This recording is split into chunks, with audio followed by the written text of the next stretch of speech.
ये जो आप मेरे पीछे तस्वीर देख रहे हैं, ये तस्वीर ऐतिहासिक तस्वीर मानी जा रही है क्योंकि 20 सालों बाद ठाकरे ब्रदर्स एक साथ एक मंच पर नजर आए एक बड़े मुद्दे को लेकर।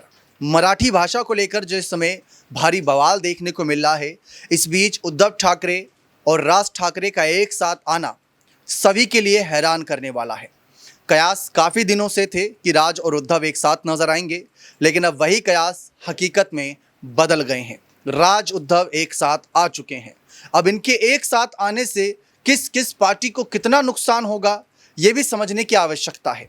फिलहाल पूरे महाराष्ट्र को देखें तो महाराष्ट्र में दो धड़ों में यहाँ पर पार्टियां बटी बटी नजर आई थी, एक एनडीए दल के साथ और एक इंडिया ब्लॉक के साथ। यानी कि एक तरफ एनडीए और दूसरी तरफ एमवीए महाविकास अघाड़ी। महाविकास अघाड़ी में जहां पर एक तरफ उद्धव ठाकरे की शिवसेना, कांग्रेस और एनसीपी शरद पवार वाली शामिल थी, तो वहीं बीजेपी के साथ अजीत पवार की पार्टी एनसीपी और साथ ही साथ एकनाथ शिंदे की शिवसेना और कुछ निर्दलीय और कुछ अन्य छोटी पार्टियां भी शामिल थीं। लेकिन उद्धव और राज का एक साथ आना महाराष्ट्र चुनाव के नतीजे इन दोनों के लिए ही कुछ अच्छे नहीं थे। खासकर राज ठाकरे के लिए तो बिल्कुल भी नहीं, क्योंकि अपने बेटे अमित ठाकरे तक को नहीं जिता पाए थे। लेकिन अब मराठी भाषा के बीच जो भारी विवाद देखने को मिल रहा है, दोनों साथ आए हैं। साथ आने से क्या भारी बवाल देखने को मिल सकता है, यहाँ पर हम आपको एक रिपोर्ट के माध्यम से समझाने की कोशिश करते हैं कि फिलहाल क्या माहौल बदल सकता है। तो देखिए, यहाँ पर सियासी जानकारों के अगर अनुसार देखें तो कुछ ही समय में मुंबई नगर पालिका के चुनाव होने, यानी बीएमसी मुंबई महानगर पालिका का बजट कई राज्यों की इकोनॉमी के बराबर है। ऐसे में बीजेपी से लेकर हर पार्टी इस जगह पर काबिज होना चाहती है। दोनों भाइयों को साथ आने के लिए इससे बढ़िया मौका नहीं मिल सकता। दोनों अपने अस्तित्व और विरासत को बचाने के लिए साथ साथ, ऐसे में दोनों नेता साथ आकर गठबंधन कर सकते हैं। लेकिन आपको बता दें, जिस मंच पर ये नजर आए थे वहां पर कोई पार्टी का सिंबल नहीं, कोई पार्टी को लेकर नारे नहीं, बस मराठी भाषा और एक दूसरे के प्रति प्यार, सत्कार, सम्मान ही दिखाया गया। अब यहां पर देखिए, राज उद्धव से क्या गठबंधन करेगी बीजेपी, या फिर ये इनके लिए मुसीबत बढ़ाएंगे? तो सबसे बड़ा सवाल यह है कि इस सबसे बीजेपी को क्या फायदा होगा। बीजेपी महाराष्ट्र में हिंदुत्व की राजनीति करती आई है। महाराष्ट्र में पार्टी का उभार 1990 के बाद आया। इसके बाद अटल जी के समय में बाल ठाकरे ने गठबंधन किया और 1996 में पहली सरकार बनी, जिसके मुखिया थे मनोहर जोशी। दोनों पार्टियों के बीच करीब 23 साल तक गठबंधन रहा। यह गठबंधन 2019 में टूट भी गया।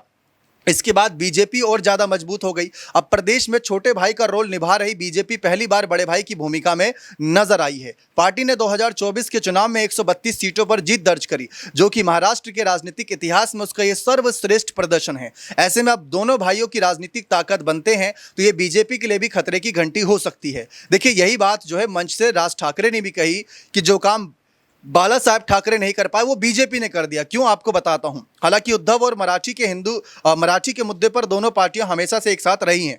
ऐसे में जब वैचारिक मतभेद नहीं है तो हो सकता है कि राज उद्धव की मदद से और बीजेपी के बीच सब कुछ ठीक हो जाए। इसके अलावा एक और महत्वपूर्ण बात और यह है कि दोनों भाइयों का प्रभाव मुंबई और उसके आसपास के क्षेत्र तक सीमित है। पूरे प्रदेश में दोनों भाइयों को सफलता मिले जरूरी नहीं, विशेष तौर पर देहात में। यह भी एक बड़ा सवाल है। ऐसे में फिलहाल कयासबाजियों का दौर है, लेकिन पॉलिटिकल मंच साझा करने से दोनों पार्टियों के कार्यकर्ताओं में उत्साह का माहौल जरूर है। अब देखिए, जो मैंने यहां पर बात बताई थी कि बीजेपी पर भी निशाना साधा इन दोनों भाइयों ने। अगर आप इनका पूरा भाषण सुने जो मराठी भाषा में दिया गया था, ऑब्वियस सी बात है, लेकिन अगर आप वो सुनेंगे तो उसमें साफ कहते नजर आए कि जो काम बाला साहब ठाकरे नहीं कर पाए वो बीजेपी ने कर दिखाया। क्योंकि बीजेपी की इस समय की जो राजनीति है इन दोनों भाइयों को एक साथ लेकर आई।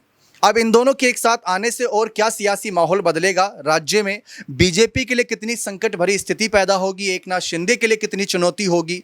क्योंकि शिवसेना को लेकर भी जो कुछ हाल फिलहाल में देखने को मिला था, उसके बाद वहां पर भी माहौल बदलेगा। जब हमने इन्हीं सवालों को लेकर अमन सर से बात करी तो देखिए उनका क्या जवाब आया। देखिए दीपक, जाहिर बात है महाराष्ट्र में जो राजनीतिक उथल पुथल मची हुई है, और ना सिर्फ मची हुई है बल्कि कहीं ना कहीं बीजेपी के लिए अब ये मुश्किल भरा दौर शुरू हो सकता है। अब देखिए, राज ठाकरे, उद्धव ठाकरे, जिनको लेकर बहुत लंबे वक्त से उम्मीद की जा रही थी कि अगर ये दोनों भाई एक हो जाते हैं तो यहाँ यानी महाराष्ट्र की जो राजनीति है उसमें एक अलग मोड़ आ सकता है, क्योंकि दोनों ही जिस तरह की राजनीति कर रहे हैं एक साथ उनका आना अनिवार्य था। आपने देखा महाराष्ट्र चुनाव के दौरान जब राज ठाकरे की पार्टी हो या उद्धव ठाकरे की पार्टी हो, दोनों ही पार्टियों को जो परिणाम बेहतर होने चाहिए थे वैसे नहीं हुए। ऐसे में विकल्प यही बन रहा था कि क्या दोनों भाई साथ आ सकते हैं, और अब जब दोनों भाई साथ आ चुके हैं तो यहाँ से उनके लिए क्या क्या रास्ते खुलते हुए हुए दिखाई पड़ेंगे। सबसे बड़ी बात जो लगातार इन दिनों और सियासी गलियारों में है कि क्या यहाँ से अब एकनाथ शिंदे भी अपनी राह को एक तरीके से वापस लेकर आते हुए दिखाई पड़ेंगे। जो उन्होंने फैसला किया था, क्या उस फैसले से अब हटते हुए दिखाई पड़ेंगे? क्योंकि एकनाथ शिंदे जो बीजेपी पे बड़ा भरोसा कर रहे थे चुनाव से पहले, और बीजेपी भी उनके नाम पर चुनाव में गई थी और चुनाव जीतती है, 130-32 सीटें उनके पास आती हैं। उसके बाद पूरे का पूरा माहौल बीजेपी का बदलता हुआ नजर आता है। फिर कहते हैं कि भाई आपको हम मुख्यमंत्री नहीं बनाएंगे, देवेंद्र फडणवीस मुख्यमंत्री बनेंगे। और उसके बाद आप देखिए कि देवेंद्र फडणवीस को ही मुख्यमंत्री बनाया जाता है, एकनाथ शिंदे उप मुख्यमंत्री बनकर कहीं ना कहीं खुद को ठगा हुआ सा महसूस करने लगते हैं। तो ऐसे में अब ये मानकर चला जा रहा है कि जो एक ही पार्टी की कह सकते हैं कि अलग अलग राहें हो गई थी, अब एक साथ उनको बनाने का या एक तरीके से एक राह पर चलने का वक्त आ गया। तो ऐसे में जब राज ठाकरे, उद्धव ठाकरे एक साथ आ सकते हैं और एकनाथ शिंदे के साथ में जो बीजेपी की तरफ से धोखेबाजी हुई है उसको लेकर क्या अब वो शिंदे जो हैं वो राज ठाकरे, उद्धव ठाकरे के पास में आ सकते हैं? क्योंकि सबसे मजबूत नेताओं में से एक रहे थे एक वक्त पे एकनाथ शिंदे, तो क्या अब तमाम जो बातें पुरानी हो चुकी हैं उनको भुलाकर अब ये तीनों जो हैं वो एकजुट होते हुए दिखाई पड़ सकते हैं? अगर ऐसा होता है दीपक, तो बीजेपी के लिए बहुत बड़ा ये एक संदेश जरूर जाएगा कि आने वाले चुनावों में उनके लिए बहुत मुश्किल हो सकती है। क्योंकि जो मुद्दा इस समय राज ठाकरे और उद्धव ठाकरे ने उठाया है वो कहीं ना कहीं महाराष्ट्र के जो मराठी लोग हैं उनको जोड़ने का काम कर सकता है। क्योंकि सीधे तौर पर कह रहे हैं कि भाषा की जहाँ तक बात है तो हमें मराठी के अलावा कोई दूसरी भाषा मंजूर नहीं है, हिंदी को आप हमारे ऊपर थोपने का प्रयास मत करिए। और इसी बात को लेकर वो कहते हैं कि जो काम जो ठाकरे साहब नहीं करा पाए वो काम फडणवीस ने करा दिया। क्योंकि जिस तरह से उन्होंने इस तरह की जो है कह सकते हैं पेशकश की कि भाई 3 भाषाएं होनी चाहिए, हमें मंजूर नहीं है, और इसी आधार पर दोनों भाई साथ आए। तो ऐसे में कि एकनाथ शिंदे भी साथ आएंगे, बड़ा प्रश्न बनता हुआ दिखाई यही पड़ रहा है। क्योंकि अगर तीनों एक साथ मिलकर चलेंगे तो यहाँ पर बीजेपी की राहें जो है मुश्किल होती हुई दिखाई पड़ेंगी। देखा आप सभी ने किस तरीके से बड़े ही विस्तार तरीके से बताया कि शिंदे फडणवीस की राजनीति पर इससे क्या असर पड़ सकता है। पहले से ही माना जा रहा है कि कहीं ना कहीं शिवसेना को लेकर एक ऐसी रणनीति बीजेपी बना रही है जो मतलब मानो ऐसा लग रहा है कि शिवसेना को बिल्कुल बैकफुट पर ले गई हो। अगर आज हम महाराष्ट्र के राजनीतिक नजरिए से भी देखें तो एकनाथ शिंदे की शिवसेना अगर सरकार को समर्थन करे ना करे बात बराबर है, सरकार चलती रहेगी। क्योंकि आंकड़े ही ऐसे प्राप्त कर लिए हैं और उसमें बताया गया था कि बलि का बकरा कोई और नहीं, एकनाथ शिंदे ही बने थे। तो फिलहाल कयासबाजी का दौर शुरू हो गया है कि उद्धव और राज एक साथ एक मंच पर आ गए हैं। राज ठाकरे का काफ़ी सम्मान एकनाथ शिंदे करते हैं और उद्धव ठाकरे की कुछ विचारधारा से मतभेद एकनाथ शिंदे के हुए थे। लेकिन अब चर्चा ये भी है कि शिंदे भी क्या आगे कुछ दोस्ती का हाथ बढ़ा सकते हैं कि नहीं। क्योंकि बीएमसी चुनाव में अगर हम देखें तो हाल फिलहाल में एकनाथ शिंदे ने कई निशाने भी साधे थे उद्धव ठाकरे की राजनीति पर। क्योंकि उद्धव ठाकरे की पार्टी टोटल 20 सीट निकाल पाई थी। सोचिए 288 सीटें हैं महाराष्ट्र में और उसमें से सिर्फ 20 सीट। बहुत ही शर्म की बात थी उद्धव ठाकरे के लिए कि जो एक विरासत बाला साहब ठाकरे उनको सौंप कर गए थे वो विरासत कैसे धाराशायी कर दी। लेकिन ठाकरे ब्रदर्स ने साथ आकर पूरा माहौल बदल दिया है, पूरा गेम चेंज कर दिया है।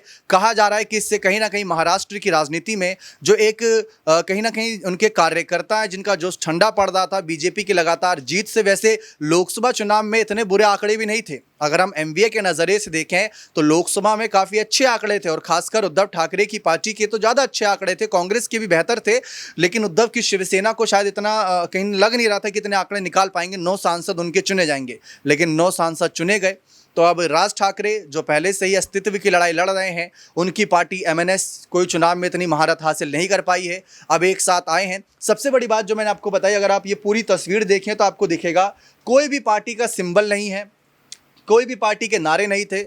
मराठी भाषा को लेकर इन्होंने जो बातें रखी, एक तरीके से कुछ मामलों में तो धमकी देते भी नजर आए कि आप मार रहे हो तो वीडियो मत बनाओ, ऐसी मतलब बातें कर रहे हैं खुले मंच से। तो कई सारे सवाल खड़े कर रहे हैं और सरकार इस समय राज्य में बीजेपी नेतृत्व की है, बीजेपी बड़े भाई की भूमिका में है।